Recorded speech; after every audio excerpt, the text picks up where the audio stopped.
হীরক রাজা দেশের সিনেমার একটা গান যেন মনে পড়ে যাচ্ছে। একটা গান যেখানে রাজসভায় দাঁড়িয়ে একজন গায়ক গাইছে যে ভালো জনে রইল ভাঙা ঘরে, মন্দ দেশে সিংহাসনে চড়ে। করুণাময়ের এসএসসি ভবনের সামনে আজকে যেন ঠিক সেই দৃশ্য যেন প্রতিফলিত হচ্ছে। রাস্তায় কাগজ প্লাস্টিক পেতে বসে রয়েছেন শিক্ষক শিক্ষিকা এবং শিক্ষাকর্মীরা। তাদের একটাই দাবি যে এসএসসি কে যোগ্য এবং অযোগ্যদের তালিকা প্রকাশ করতে হবে। রাজ্যের শিক্ষামন্ত্রী ব্রাত্য বসু নিজেই বলেছিলেন যে 21শে এপ্রিল সন্ধ্যে 6টায় এই তালিকা প্রকাশ করবে এসএসসি। সেই মতো 21শে এপ্রিল সকালবেলা করুণাময়ী থেকে মিছিল করে এই চাকরিহারারা এসএসসি ভবনের সামনে যান। শুরু হয় অবস্থান বিক্ষোভ। 5:30, 6:45, 6টা, ডেডলাইন ওভার। এসএসসি কোনো তালিকা প্রকাশ করলো না।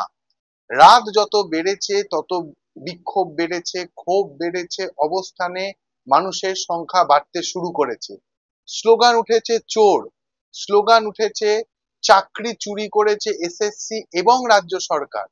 কিন্তু দায় কেন নেবেন যারা পরীক্ষা দিয়ে স্কুল মাস্টারের চাকরি পেয়েছিলেন, যারা পরীক্ষা দিয়ে শিক্ষাকর্মী চাকরি পেয়েছিলেন? রাজ্য সরকারের এই যে প্রাতিষ্ঠানিক দুর্নীতি, সেই দুর্নীতির দায় কেন তাদের ঘাড়ে এসে পড়বে? মুখ্যমন্ত্রী মমতা ব্যানার্জি এবং ব্রাত্য বসু দুজনেই মঙ্গলবার দিন বলেছেন যে আপনাদের কোনো চিন্তা করতে হবে না, সরকার আপনাদের পাশে আছে। আপনাদের বেতন তো বন্ধ হচ্ছে না, আপনাদের তো টার্মিনেশন লেটার দেওয়া হয়নি, তাহলে কেন আপনারা স্কুলে যাবেন না? আপনারা আপনাদের কাজ করুন, সরকার সরকারের কাজ করবে। সরকার কি সত্যি সরকারের কাজ করছে? সরকার কি সত্যি সরকারের কাজ করেছে? একটা প্রতিষ্ঠান যা দীর্ঘদিন ধরে রাজ্যে বিভিন্ন স্কুলে শিক্ষক শিক্ষিকা শিক্ষাকর্মী নিয়োগ করেছে, 2011 সালে বামফ্রন্ট সরকার ক্ষমতায় থাকা পর্যন্ত এই এসএসসি থেকে একাধিক স্কুলে লক্ষ লক্ষ হাজার হাজার মানুষ চাকরি পেয়েছেন। তখন তো কোনো দুর্নীতির প্রশ্ন আসেনি, তখন তো কোনো দুর্নীতি হয়নি। শিক্ষক মহলের একাংশ বলছে আগে গোটা ব্যবস্থাটা বিকেন্দ্রীকরণ ছিল। মানে এসএসসি যেমন ছিল তার সাথে সাথে জেলায় ব্লকে বিভিন্ন সংস্থা ছিল, যেই সংস্থাগুলির মাধ্যমে এই রিক্রুটমেন্ট করা হতো। কিন্তু তৃণমূল সরকার এসে এই সমস্ত সংস্থাগুলিকে সরিয়ে দিল, এসএসসির হাতে গোটা ক্ষমতা দিয়ে দিল। এসএসসি হয়ে উঠল দুর্নীতির আঁতুড়ঘর। দুর্নীতি এই এসএসসি আচার্য ভবন থেকে পরিচালিত হতে শুরু করলো। টাকার বিনিময়ে চাকরি বিক্রি করা হলো, যোগ্যদেরকে বঞ্চিত করা হলো, অযোগ্যরা চাকরি পেলেন। মুখ্যমন্ত্রী নিজে 2019 সালে বলেছিলেন যে সরকার একটি কমিটি করবে, সেই কমিটি এই বিষয়টি দেখবে। তারপর দীর্ঘদিন ধরে মামলা চলল। এসএসসি কে বারবার আদালত বলল যে যোগ্য অযোগ্য তালিকা জমা দাও। এসএসসি কোনো তালিকা জমা দিতে পারলো না। অবশেষে 3রা এপ্রিল সুপ্রিম কোর্টের কলমের খোঁচায় চাকরি গেল প্রায় 26,000 জন। রিট পিটিশন করা হলো। সেই রিট পিটিশনে সুপ্রিম কোর্ট বলল 31শে ডিসেম্বর পর্যন্ত যাদের নাম সিবিআই তদন্তে দেখা গেছে যে তারা যোগ্য, যাদের ওএমআর বিভিন্ন নীতি যোগ্য দেখা গেছে পরীক্ষা করে যে তারা যোগ্য বা যারা টেন্টেড, তারা কাজ করতে পারবে, তারা চাকরি করতে পারবে। এর মধ্যে কিন্তু গ্রুপ সি এবং গ্রুপ ডি ক্যাটেগরি চাকরি হারারা নেই। তাহলে 31শে ডিসেম্বরের পর আবার তাদেরকে চাকরির পরীক্ষা দিয়ে নিজেদের যোগ্যতা প্রমাণ করতে হবে। কেন? এসএসসি ভবনের সামনে বসেই চাকরিহারারা এই প্রশ্ন তুলছে। তারা প্রশ্ন তুলছে কেন সরকারের দম হচ্ছে না তালিকাটা প্রকাশ করার। তারা সরাসরি আঙুল তুলছে মুখ্যমন্ত্রী এবং শিক্ষামন্ত্রীর দিকে। যখন অ্যাপয়েন্টমেন্ট লেটারটা পেয়েছিলেন তখন ভেবেছিলেন এই পরিস্থিতির মুখোমুখি? কল্পনাও করতে পারিনি, দুঃস্বপ্নেও না, একদমই ভাবিনি যেটা হতে পারে। এবং সবাই আমরা সরকারি চাকরির চেষ্টা এই কারণেই করেছিলাম বা করি যাতে সেখানে একটা নিশ্চয়তা থাকে। হয়তো সেখানে আমি যেমন ফিজিক্সের স্টুডেন্ট, আমি যদি ইঞ্জিনিয়ারিং লাইনে পড়াশোনা করতাম হয়তো অনেক বেশি মাইনের চাকরি পেতাম, আজকে দেশ বিদেশ ঘুরে বেড়াতাম। কিন্তু এখানে একটা নিশ্চয়তা, বাড়িতে থেকে চাকরি করা যাবে, মা বাবাকে রাখা যাবে, সংসার ঠিক মতো সংসার ধর্ম পালন করা যাবে, সেই জন্য। কিন্তু আমাদের সাথে যে এরকম অনাচার করবে, আমরা যে একটা ভুল সময়ে এই রাজ্যে চাকরি প্রার্থী হয়েছি, যে সময়ে মমতা ব্যানার্জির মতো একজন মুখ্যমন্ত্রী, যিনি এটা বলতে লজ্জা করে, মহিলা মুখ্যমন্ত্রী হওয়ার পরেও যার মধ্যে বিন্দু মাত্র মায়া দয়া নেই, মিথ্যে ছাড়া তিনি কিছু বলে না। এই রাজ্যে যে কোনো কেউ, এখানে যতজন শিক্ষক শিক্ষিকা দাঁড়িয়ে আছে, এদের মধ্যে যে কোনো যদি এই রাজ্যের মুখ্যমন্ত্রী আজ হতেন, তা এর থেকে বেশি ভালো রাজ্য চালাতেন। এইরকম রাজ্যটাকে গাড্ডায় কেউ পাঠাতেন না, অন্তত কিছুটা সততা থাকতো তার মধ্যে, 99% অন্তত সততা থাকতো। কিন্তু উনি আজকে 100% অসততার সাথে যেভাবে রাজ্য চালাচ্ছেন, আমাদের ভবিষ্যৎ অন্ধকারে পাঠাচ্ছেন, আমরা কল্পনাও করতে পারিনি যে এটা হতে পারে এখানে। মেদিনীপুর থেকে মমতা ব্যানার্জি বলেছেন আপনারা যখন এখানে অবস্থান করছেন যে উনি 1 সেকেন্ডে সমস্যা মিটিয়ে দিতে পারেন, এবং আপনারা স্কুলে ফিরে যান, আপনাদের বেতন নিয়ে চিন্তা করতে হবে না, একই কথা ব্রাত্য বসু বলছে। আমরা চাকরি ফেরত চাই। চাকরি হারা স্কুলে গিয়ে কি করবে? আমাদের এত দিন ধরে যখন চাকরি ছিল, আমাদের যখন হাইকোর্টে চলছিল কেস, তখন আমাদেরকে এত তা করে কাগজ পাঠিয়েছে, এবং দিনের দিন ইমিডিয়েটলি এক্ষুনি সই করতে হবে। যদি বলেছি বাড়ি নিয়ে যাই, এত কাগজ, একটা কাগজ বাড়ি গিয়ে পড়বো বা লয়ারকে দেখিয়ে তারপর সই করাবো, শোনেনি। আমাদেরকে না জানিয়ে জোর জবরদস্তি করে প্রেসার দিয়ে মাইনে হবে না বলে এক্ষুনি সই করতে হবে বলে সই করানো হয়েছে। তো আমাদেরকে অযোগ্যদের সাথে মেশানোর জন্য আমাদেরকে পার্টি করা হয়েছে, আমাদেরকে সবাইকে, পুরো শিক্ষক সমাজকে না জানিয়ে এটা করা হয়েছে, অন্ধকারে রেখে। তাহলে মিথ্যাবাদী কারা? এরা রাজ্য চালাচ্ছে, এরা আমাদের মাথায় কাঁঠাল ভাঙছে, কাঁঠাল ভেঙে চলছে। অনেক কাঁঠাল ভাঙা হয়েছে, আর মানবো না। এখন আবার গোল গোল ঘোরাচ্ছে, বলছে না তালিকা দেওয়া যাবে না, ওএমআর মিরর ইমেজ দেওয়া যাবে না। কেন দেওয়া যাবে না? Condemn of court. অশিক্ষিত শিক্ষামন্ত্রী, কন্ডেম অফ কোর্ট কি করে হলো? যদি কোর্ট বলতো যে আমরা কোর্ট বলছে যে এখানে আপনারা তালিকা প্রকাশ করবেন না, বা আপনারা যে ওএমআর এর কপি রয়েছে মিরর ইমেজ সেটা দেবেন না, যদি বারণ করতো কোর্ট, তারপরে যদি আমরা বলতাম হ্যাঁ দিন, তাহলে সেটা কন্ডেম অফ কোর্ট হতো। কিন্তু কোর্ট তো কখনো বারণ করেনি দিতে।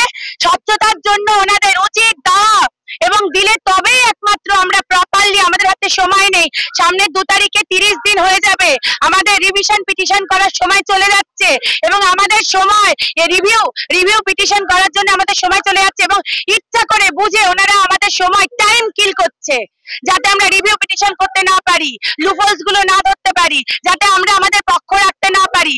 আজকে আমাদের এসএসসির চেয়ারম্যান স্বীকার করেছে ওনার কাছে সিবিআই তা অন্তত সব ইমেজ আছে, তাহলে উনি কেন দিচ্ছেন না? যেটা 21 তারিখে গতকালকে দেওয়ার কথা ছিল, কেন দিলেন না? গেল বছর এই 22 এপ্রিল আমাদের যখন হাইকোর্টে প্যানেল বাতিল হয়েছিল, তারপর থেকে আজ অব্দি আমাদের ট্যাক্সের পয়সায় উকিল রেখেছে সুপ্রিম কোর্টে, সেই উকিল আমাদের হয়ে একটা কথা বলেনি। কেন? কিসের জন্য বলেনি? যোগ্যদের একটা হয়ে কথা বলতে আপনারা শুনেছেন?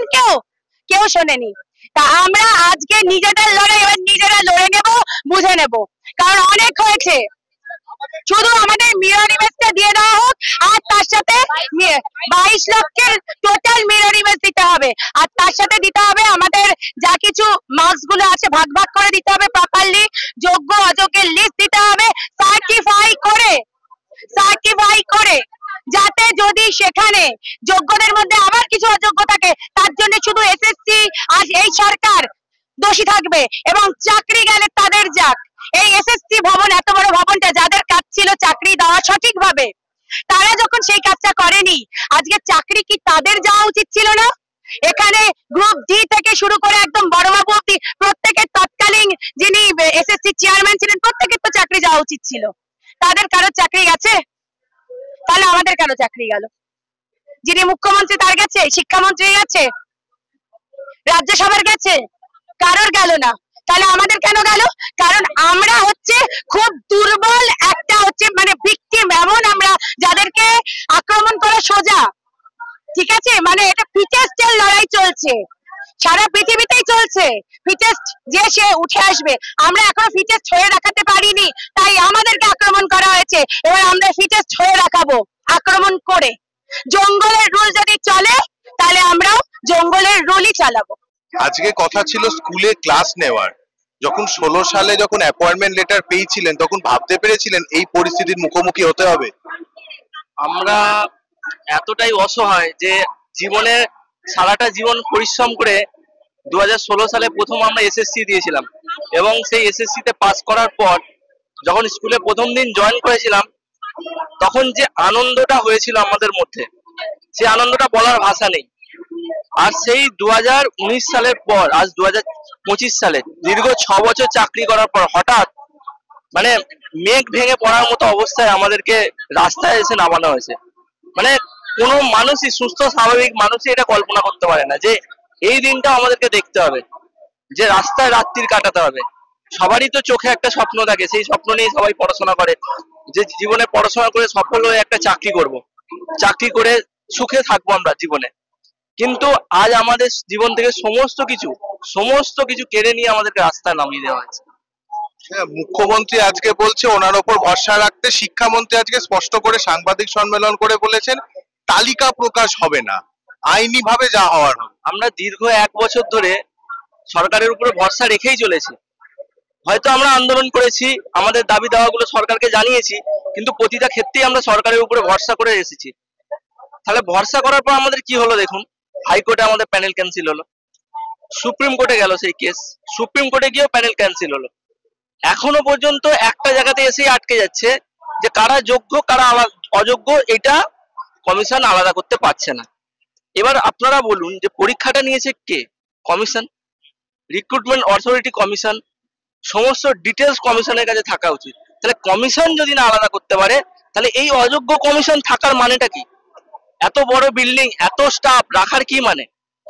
যদি এই কমিশনের কাছে সমস্ত তথ্য না থাকে আমাদের, এবং আমাদের কাছ থেকে বারংবার তথ্য চাওয়া হয়েছে, সমস্ত ডিআই মারফত বারংবার তথ্য চাওয়া হয়েছে, সমস্ত তথ্য আছে এসএসসির কাছে, মিরর ইমেজ বর্তমান আছে, আমাদের সমস্ত কোয়ালিফিকেশন আছে, ওএমআর সিটও আছে, কিন্তু জানি না কিসের জন্য এসএসসি সবকিছুকে এড়িয়ে এখনো পর্যন্ত কাদের বাঁচানোর জন্য সমস্ত যোগ্য শিক্ষক শিক্ষিকা এবং শিক্ষাকর্মীদের এইভাবে রাস্তায় এসে নামিয়েছে। আর আমার নিজস্ব একটা মত, পার্সোনাল মত, যে ঠিক আছে আমি মেনে নিলাম আমি চাকরি চাই না, আমি যোগ্য অযোগ্য লিস্ট চাই না, ওএমআর সিট চাই না, কিছু চাই না। আমাকে আমার জীবনে 10টা বছর পুরানো 10 বছর ফিরিয়ে দিতে পারবে কি এসএসসি? আর যদি আমাকে পরীক্ষায় বসতে হয়, আমাকে এর আগে যে 10 বছর আগে যে আমি পরীক্ষায় বসেছিলাম সেই পরিস্থিতিতে আমাকে কি এসএসসি ফিরিয়ে দিতে পারবে? আজ আমি যে চাকরি হারা, আমার যে জীবনে 10টা বছর চলে গেল 2016 থেকে, এই 10টা বছর কি এসএসসি বা কোর্ট বা রাজ্য সরকার কেউ ফিরিয়ে দিতে পারবে আমাদেরকে? তাহলে আমাদের জীবন থেকে যে 10 বছর কেড়ে নেওয়া হলো, আমরা কি অন্যায় করেছিলাম? আমরা শুধু একটা স্বপ্ন দেখেছিলাম যে পড়াশোনা করব, এসএসসি পাস করে শিক্ষক হয়ে শিক্ষাদান করব, বাচ্চা ছেলে মেয়েদেরকে শেখাবো। আমরা যে জ্ঞানটা অর্জন করেছি সেই জ্ঞানটা তাদের মধ্যে ছড়িয়ে দেব, যাতে তারা পরবর্তীকালে গিয়ে সেই জ্ঞানটা থেকে নিজেরা আবার অন্যজনকে সেই জ্ঞান ছড়িয়ে দিতে পারে। এটা কি আমাদের খুব অন্যায়? এই স্বপ্ন দেখাটা কি আমাদের খুবই অপরাধ? কোথা থেকে আসছেন? অ্যাকচুয়ালি আমার বাড়ি হচ্ছে দক্ষিণ 24 পরগনা, কাকদ্বীপ। আর আমি চাকরি করি মুর্শিদাবাদ औरंगाबाद হাই স্কুল, মানে দুটোর মধ্যে প্রায় 400 কিলোমিটার ডিস্টেন্স। আজকে তো আপনার স্কুলে থাকার কথা, ক্লাস নেওয়ার কথা, কিন্তু সেই জায়গায় দেখা যাচ্ছে আজকে আপনাকে এসএসসি ভবনের সামনে এই বিক্ষোভে অংশগ্রহণ করতে হচ্ছে, রাত জাগতে হচ্ছে, রাস্তায় থাকতে হচ্ছে। এটা ভেবেছিলেন যে এরকম পরিস্থিতি হবে? না, এটা তো কখনোই এরকম ভাবিনি। 2019 সালে যখন অ্যাপয়েন্টমেন্ট লেটারটা এই আচার্য সদন থেকে নিলাম, তখন যদি একবার দয়া করে বলে দিতেন যে আপনাদের কিন্তু ভবিষ্যৎ খুবই খারাপ, কিছু বছর পরে কিন্তু গিয়ে আপনাদেরকে টার্মিনেট করে দেওয়া হবে, যেখানে আমরা কোন রকম কোনো ক্রিমিনাল অফেন্সে জড়ালাম না, আমার নিজের কোনো ক্রিমিনাল কোনো দুষ্কর্ম থাকলো না, তা সত্ত্বেও কিনা আমার একটা দিনক্ষণ বেঁধে দেওয়া হলো 31শে ডিসেম্বর 2025। এটা কেন করা হলো? এটা কাদের ব্যর্থতা? এটা তো আমার ব্যর্থতা নয়। তাহলে সেই ব্যর্থতা দায়ভার আমি কেন ঘাড়ে নেব? আমার পরিবারকে কেন রাস্তায় বসানো হবে? আমার পরিবার কি দোষ করেছে? আমি কি দোষ করেছি? আমার কি দোষ? এটাই যে আমি একটা স্বপ্ন দেখেছিলাম যে আমি নিজের যোগ্যতায় শিক্ষকতার পেশাটাকে বেছে নেব, আমি স্কুলে গিয়ে বাচ্চাদেরকে তাদেরকে পড়াবো, তাদেরকে আমার যা যা শিক্ষা আছে তাদেরকে আমি সেটা বিলিয়ে দেবো। এটা কি আমার ভাবাটা কি খুব অপরাধ হয়েছে? তাহলে সেটা আগেই বলে দিতেন যে আপনারা যারা নিজের যোগ্যতায় চাকরি পেয়েছেন তাদের কিন্তু ভবিষ্যৎ খুবই খারাপ। এমন দিন আসতে পারে যে আপনাদের নিজের কোনো কৃতকর্ম ছাড়াই আপনাদের কিন্তু চাকরি থেকে টার্মিনেট করে দেওয়া হতে পারে। কিন্তু সেই যে ব্যর্থতা, সেই ব্যর্থতার দায়ভার আমরা ঘাড়ে নেব না। ইমিডিয়েট যত শীঘ্রই সম্ভব একটা যোগ্য শিক্ষকদের পূর্ণ তালিকা প্রকাশ করা হোক এবং আমাদের সসম্মানে আমাদের চাকরিতে ফিরিয়ে দেওয়া হোক। এটাই আমি মাননীয় মুখ্যমন্ত্রী এবং মাননীয় শিক্ষামন্ত্রীর কাছে একান্তভাবে অনুরোধ জানাবো। একটু আগে বলেছে যে তালিকা প্রকাশ করা সম্ভব না। তালিকা প্রকাশ করা সম্ভব না, তাহলে তো উনি 21 এপ্রিল 11 এপ্রিল তাহলে উনি কেন বলেছিলেন যে তালিকা প্রকাশ করা সম্ভব নয়? আবার বলেছিলেন 21 তারিখের মধ্যে প্রকাশ করবেন। তাহলে উনি আমাদের সাথে আবার বসতে পারতেন। কিসের সমস্যা এত তালিকা প্রকাশ করতে? কেনই বা আজকের এই কালকের যে কথাটা উঠে আসলো আমাদের মধ্যে একটা ডিভাইড এন্ড রুল চালু করে দেওয়ার একটা চিন্তা ভাবনা চালু হলো, কিসের জন্য? এর আগে হাইকোর্ট, সুপ্রিম কোর্ট কোথাও তো বলা হয়নি যে কাউন্সিলিং ধরে লিস্ট প্রকাশ করা হবে। সেখানে শুধু একটাই কথা বলা হয়েছিল যে শুধুমাত্র যোগ্য এবং অযোগ্যদের একটা তালিকা প্রকাশ করা হবে। তাহলে আজকের কেন এখানে কাউন্সিলিং এর প্রশ্নটা আসছে? আমরা এই প্রলোচনায় পা দেব না। এই প্রতিশ্রুতিতে আমরা কোন রকম ভাবে হচ্ছি না, অঙ্গীকার হচ্ছি না। আমাদের সঠিকভাবে আমাদের একটা পূর্ণাঙ্গ তালিকা চাই যোগ্য শিক্ষকদের। আচার্য সদন এসএসসি দপ্তর করুণাময়ী থেকে কিছুটা এগিয়ে এলে এসএসসি দপ্তর, একদিকে উইপ্রো, অন্যদিকে হচ্ছে রবীন্দ্র ভারতী বিশ্ববিদ্যালয়ের একটা বিল্ডিং, আর এই মাঝখানে দাঁড়িয়ে আছে এসএসসি দপ্তর। আর এই এসএসসি দপ্তরের সামনে আগের রাত মানে হচ্ছে 21 তারিখ রাত থেকে হাজার হাজার শয়ে শয়ে মানুষ বসে আছে। কেন বসে আছে? তারা বসে আছেন একটা তালিকার জন্য। একটা তালিকা, যেই তালিকার একদিকে লেখা থাকে যোগ্য, আরেকদিকে লেখা থাকবে অযোগ্য। 2016 এসএসসির প্যানেল সুপ্রিম কোর্টের রায় বাতিল হয়েছে, যার ফলে প্রায় 26,000 শিক্ষক, শিক্ষিকা, শিক্ষাকর্মী তাদের কাজ হারিয়েছে। এই যে দুর্নীতি, এই যে প্রাতিষ্ঠানিক দুর্নীতি, এর দায় সরকারের, এর দায় নিতে হবে এসএসসি কে। দাবি হচ্ছে যোগ্য চাকরিহারা শিক্ষক, শিক্ষিকা, শিক্ষাকর্মীদের। তারা স্পষ্ট বলছে পরীক্ষা নিয়েছে এসএসসি, রিক্রুটমেন্ট করেছে এসএসসি, তাহলে এসএসসির কাছে তালিকা নেই? এটা তো বিজ্ঞানসম্মত কোনো কথা নয়। আর এই তালিকার দাবিতে দীর্ঘদিন ধরে তারা আন্দোলন চালিয়ে যাচ্ছেন। তারা কসবা ডিআই অফিসে গেছেন, সেখানে তাদের পুলিশের লাঠি খেতে হয়েছে। তারা 2019 সালে যখন চাকরি পেয়েছিলেন তারা কখনো ভাবেননি যে তাদের আজকে এই দিনের মুখোমুখি হতে হবে। তীব্র দাবদাহ, নেতা মন্ত্রীরা যখন ঠান্ডা ঘরে বসে আছেন, যারা দুর্নীতি করেছেন তারা যখন ঠান্ডা ঘরে বসে আছেন, তখন শিক্ষক, শিক্ষিকা, শিক্ষাকর্মী যাদের আজকে স্কুলে থাকার কথা তারা বসে আছেন এই গরমে, তারা ঘামছেন, তাদের চোখে জল। হাতে আজকে কথা ছিল চক, ডাস্টার, পেন, পেন্সিলের, হাতে কথা ছিল বই নিয়ে স্কুলে পড়ানোর, কিন্তু আজকে না। আজকে তারা পেটের দাবিতে, নিজেদের রুটি রুজি বাঁচানোর দাবিতে তারা রাস্তায় বসে আছেন। এই দৃশ্য কোনোদিন পশ্চিমবঙ্গ দেখেনি। দীর্ঘ 34 বছর পশ্চিমবঙ্গে বাম শাসন হয়েছে, বামফ্রন্ট ক্ষমতায় থেকেছে, বামফ্রন্ট সরকারের সময় এই এসএসসি হয়েছে, কিন্তু কোনোদিন লোকে দেখেনি যে এই আচার্য সদনের সামনে শিক্ষক, শিক্ষিকারা বসে আছে। তারা বলছে মুখ্যমন্ত্রীর জন্য আমাদের চাকরি গেছে। তারা কখনো বলছে যে বুদ্ধদেব ভট্টাচার্য, জ্যোতি বসুকে এই দুর্নীতির দায় নিতে হবে। এই দৃশ্য পশ্চিমবঙ্গ দেখেনি। পশ্চিমবঙ্গ দেখেনি শিক্ষামন্ত্রী নির্বিচারে, শিক্ষামন্ত্রী ক্যাজুয়ালি মন্তব্য করছেন এখন আমরা কোনো তালিকা প্রকাশ করতে পারবো না। এই প্রশাসনিক স্তরের দুর্নীতি পশ্চিমবঙ্গ কোনোদিন সাক্ষী থাকেনি। আজকে এই যে এতজন মানুষ তাদের যে চাকরি সংকটের মুখে পড়েছে, তাদের যে চাকরি যাওয়ার মুখে, ডিসেম্বর পর্যন্ত কোর্টের নির্দেশে তারা চাকরি করতে পারবেন, তারপর তাদের আবার পরীক্ষায় বসতে হবে, আবার তাদের যোগ্যতার প্রমাণ দিতে হবে। এইটা কখনো হতে পারে না। তাদের তাই একটাই দাবি, যোগ্য অযোগ্য তালিকা প্রকাশ করো। মুখ্যমন্ত্রী বলছে আপনারা স্কুলে ফিরে যান, শিক্ষামন্ত্রী বলছে তালিকা দেওয়া যাবে না, আপনারা স্কুলে ফিরে যান। সরকারের এই প্রতিশ্রুতি তারা মানতে রাজি না। তাই এসএসসি ভবনের সামনে এই যে অবস্থান তারা চালিয়ে যাচ্ছেন, এই অবস্থান থেকে একটাই কথা উঠে আসছে, আগে তালিকা দাও, তারপরে আমরা এই অবস্থান প্রত্যাহার করব। গণশক্তি ডিজিটালের পক্ষ থেকে প্রতিম দে, এবং ক্যামেরায় প্রীতম ঘোষ, কলকাতা। এই ভিডিওটিকে লাইক করুন, আপনার গুরুত্বপূর্ণ মতামত কমেন্টের মাধ্যমে আমাদের জানান এবং আমাদের চ্যানেলের ভিডিও সবার আগে দেখার জন্য ইউটিউবে গণশক্তিকে সাবস্ক্রাইব করুন, ফেসবুকে ফলো করুন এবং শেয়ার করুন আপনার পরিচিতদের মধ্যে।